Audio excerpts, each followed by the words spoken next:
Hello and welcome back to the Google Workspace Update podcast from Strawberry 7. My name is Adam. And my name is Adam. We're here every week to bring you all of the latest updates happening in the world of Google Workspace. This podcast is available in audio format from wherever you cast your pods and also in video format on our YouTube channel, youtube.com/Strawberry7. Coming up on the show today, we've got 4 updates for you today, so quite a short show just before Christmas. We've got updates to admin, Gmail and Google Meet. So, not too many. And as always, there is a link in the podcast or video description to the document that we read from. This document contains some more information, some relevant links, some lovely pictures, and even some moving graphics showing you these features in action. So, let's get to it. On with the show. Right, so, you mentioned there's going to be lovely pictures and moving graphics, but I'm very sorry to say there actually aren't any pictures or moving graphics. Oh no, I look forward to those, Adam. However, we still have lots of packed information for everybody. And so, with that, onto the very first update, which is for the admins out there. So, Google has begun enforcing two-step verification for all admin accounts. Two-step verification is a critical security measure that has been proven to reduce password-based hijacking by more than 50%. Google is committed to protecting the security of users and is taking additional steps to help ensure customers guard against data compromise and prevent account takeovers. Google has begun enforcing two-step verification for all admin accounts and will continue this enforcement on an ongoing basis.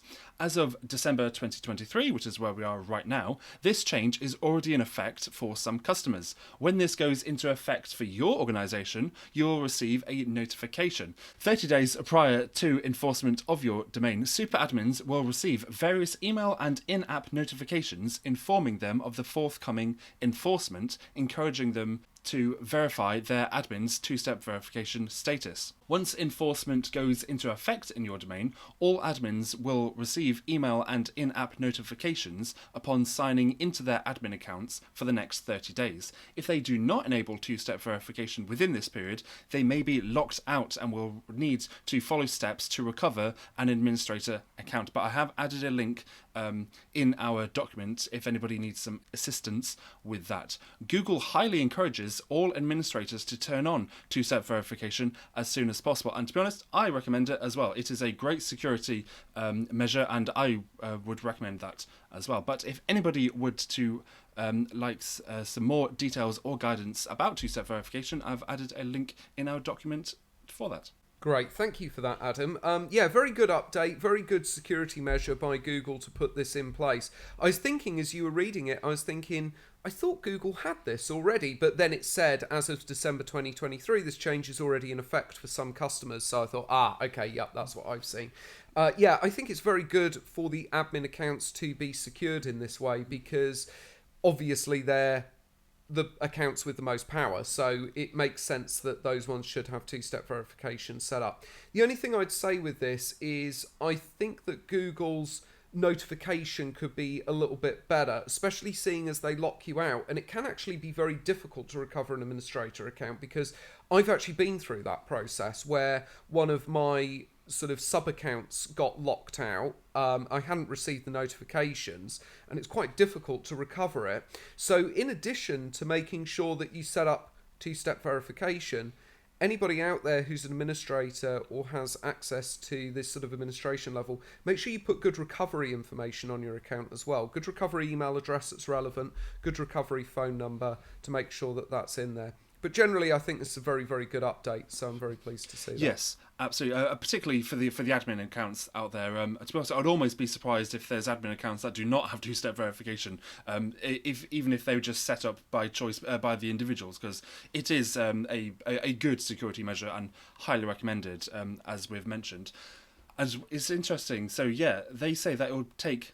You'll have 30 days notice to do this, but depending on your organisation and how things are currently set up, I guess it wouldn't necessarily be that difficult to just not log in for 30 days. Because if everything's all set up and running and then everything's just going like clockwork, the admins may not actually need to log in all that regularly. And so therefore they may actually just miss a notification. And so Yeah, 30 days sounds like a long time, but I can see how that could easily be missed.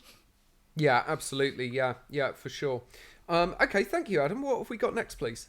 Up next is another update for the admins out there. So, a dynamic group limit has now increased to 500. Google is increasing the number of dynamic groups a customer can have from 100 to 500. Dynamic groups are defined as groups whose membership is managed automatically based on specific criteria, such as a user's department or location. This increase gives admins more flexibility to create dynamic groups as needed and cuts down on manual group management tasks that would otherwise be required. Oh, well, that's very, very useful. I mean, again, it's one of those updates that's more relevant for much bigger organisations than us. We wouldn't sort of worry about that. But certainly in education, we've talked about using these dynamic groups before in education. And I know you're going to sort of explain the different tiers this is available on, because it's only available for certain education tiers. So I think in education this would be very useful. And taking it from 100 to 500 is really, really It's quite a handy logical for step. students. It's not what. Oh, sorry. Yeah. I thought you were going to say it was quite a natural leap increase in size, going from 100 to 500. It's not like 100 to 500,000 or something like that, which they've kind seen of done before. before. Yeah, exactly. Yeah, they've done that sort of jump before. And I agree with you. And I think 500 is good because when you're dealing with student numbers, you can easily kind of get up to that sort of level quite quickly. So, yeah, I think that's good. And we'll possibly now be able to use dynamic grouping a little bit more for students within education setting for anybody who's on those tiers. I just had a thought. Is this actually, saying that the number of users that can be within a dynamic group has gone up to 500, or the number of groups can go up to 500? Because I thought it was the number, I was interpreting this as you can have 500 dynamic groups, not 500 users within a group. Oh, okay. Sorry, that might be my misinterpreting of the information then. Yeah, it does actually say, you're quite right. Yeah, it's increasing the number of dynamic groups a customer can have from 100 to 500. Oh, maybe that's me misunderstanding then. So yeah, maybe it is having up to 500 dynamic groups, which again sounds like quite a lot. You think, oh, who would go over 100 dynamic groups? But because dynamic groups are based on those criteria, I can imagine that you could get over that. Again, especially in a larger organisation or a school environment, you might get over that amount. Absolutely. If they're split over multiple locations, potentially overseas as well, like for the larger organisations that are very spread out and have a big web that they cover, but it's all under one Google domain, then yeah, I can definitely understand how it would be possible to reach that limit. Yeah. Okay. Well, either way, good increase. But I think you're right, Adam. It's actually the number of dynamic groups you can have. So apologies, listeners. That was me misinterpreting that. Lovely. Thank you, Adam. What's the rollout pace and availability, please?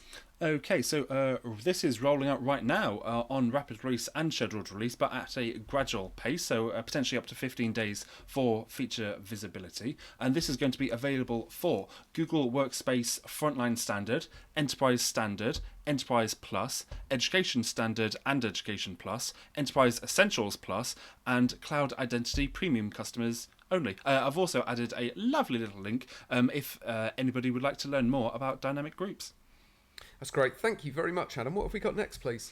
Up next, we have an update to Gmail. So, there is a new guide to help screen reader users transition from Gmail HTML view to Gmail standard view.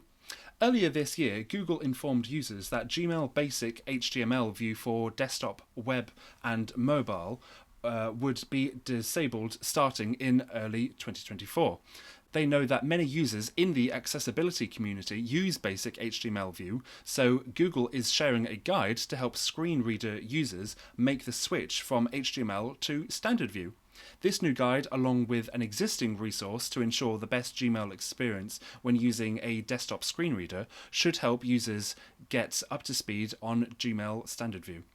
If you haven't used the standard view recently, you'll notice Google has made numerous usability improvements, including enhancements for people that prefer or require the precision of navigating the user's interface by keyboard or screen reader. Accessibility of standard view has significantly improved over the last few years, and Google is committed to continuing to improve the accessibility experience and making new features accessible going forward. Oh, okay, well, that's really nice to hear. We always like it when Google are doing something for users who are in that sort of accessibility requirement. So that's really, really nice to see.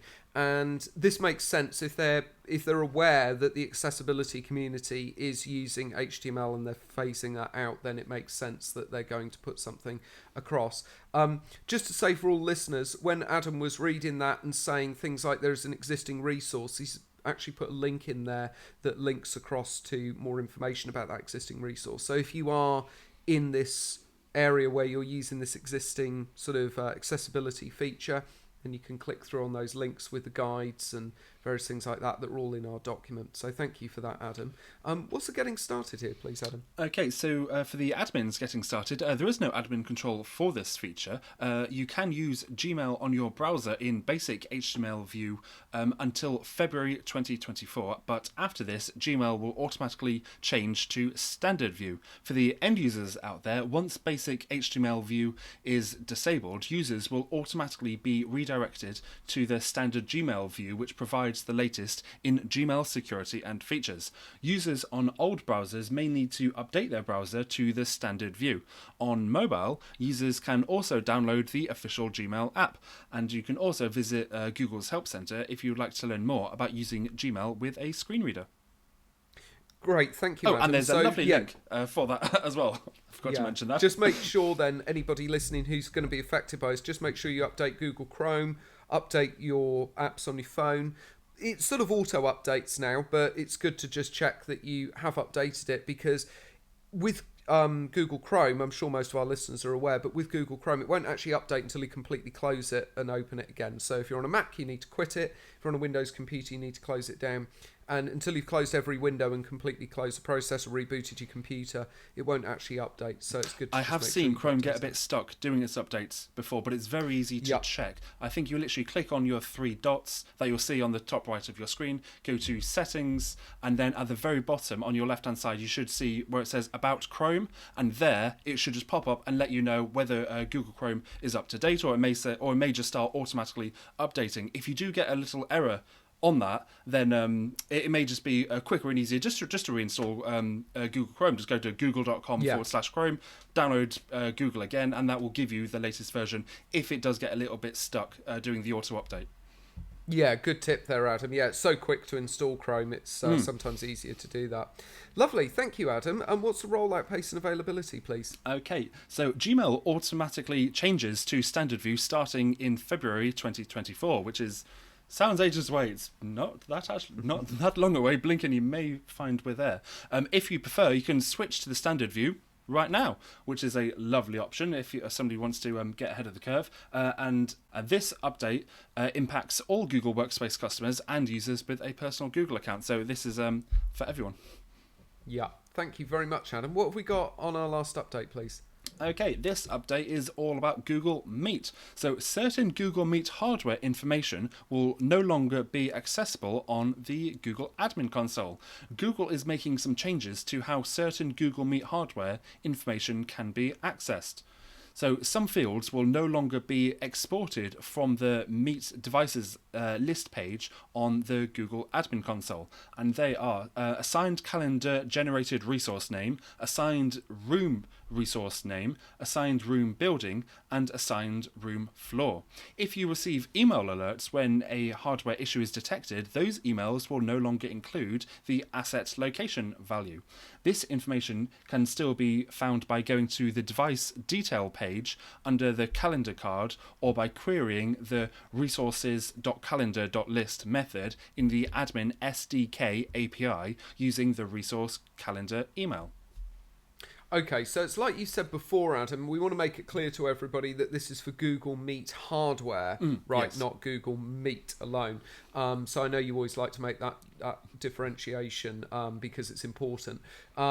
And yeah, so I mean, this is relevant to know. We've said before, we don't use this Google Meet hardware ourselves, but this is definitely relevant to know if you are an administrator who is using this Google Meet hardware, that you're not going to have this information immediately available. So I think that's important to know. Also very important there about that email alert not including the asset location. I wonder why it doesn't include. I would have thought that was quite a useful. That's the thing that I was wondering with this particular update. The main thing that I'm wondering is why. Because it's taking information away. It's not necessarily. It's not bringing something new to the table. It's not saying, "Oh, we have this lovely update for you. You can now do this." It's now saying you will no longer have access to do this, and not much of an alternative or as to the reason why. So, not too sure about this one. Yeah, I was thinking the same thing actually. I was thinking, it's quite rare that they kind of take information away rather than add it. So. Not too sure why they're doing that, but maybe there's some kind of change going on in the background with Google Meet. Maybe there's like a firmware update or something like that going on with the hardware, which will make it essentially no longer compatible with the admin console or something along those lines, where that information is just not really available anymore or not as reliable. So then they've just decided to take that feature away. But either way, we're kind of losing access to that information. Yeah, bit of a shame, but good for admins to know ahead of time and sort of know what they can do around there. So that's good to know at least. What's the getting started here, please, Adam?